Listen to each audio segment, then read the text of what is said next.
Donald Trump जिते बेले ये जो प्रवासी मानू डिपोर्ट करने आरंभ कले मेक्सिको मानिला नहीं, कनाडा मानिला नहीं, कोलंबिया फेरई देला मिलिटरी प्लेन।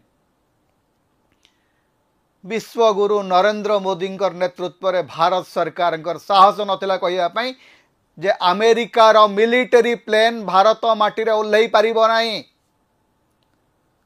जदि जो प्रवासी भारतीय माने इल्लीगली अमेरिका रे अछंती बोली चिन्हट कराइतला से माने भारत नागरिक, दैट इज ट्रू।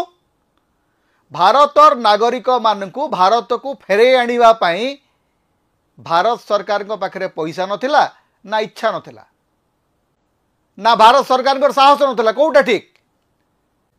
तमे ईरान रु लोक आनिल, इराक रु लोक आनिल, कुवैत रु लोक आनिल, अफगानिस्तान रु लोक आनिल, यूक्रेन रु लोक आनिल।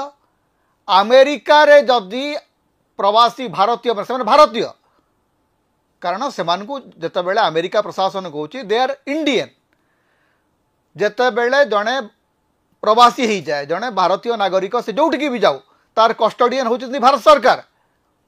एज कस्टोडियन आपनकर दायित्व थिला से भारत को फेरे आनिबा। ओह आपण पाखे से पैसा ना 30 जन गुजराती गुजरात मॉडल पर कहूच चारिआडे बुली बुली छाती पिटी पिटी गुजरात रे कुआडे सुनार कुकुड़ा उड़ुची ताले गुजरात रु इल्लीगल माइग्रेंट कहीं अमेरिका जाउचंती कहीं कनाडा जाउचंती।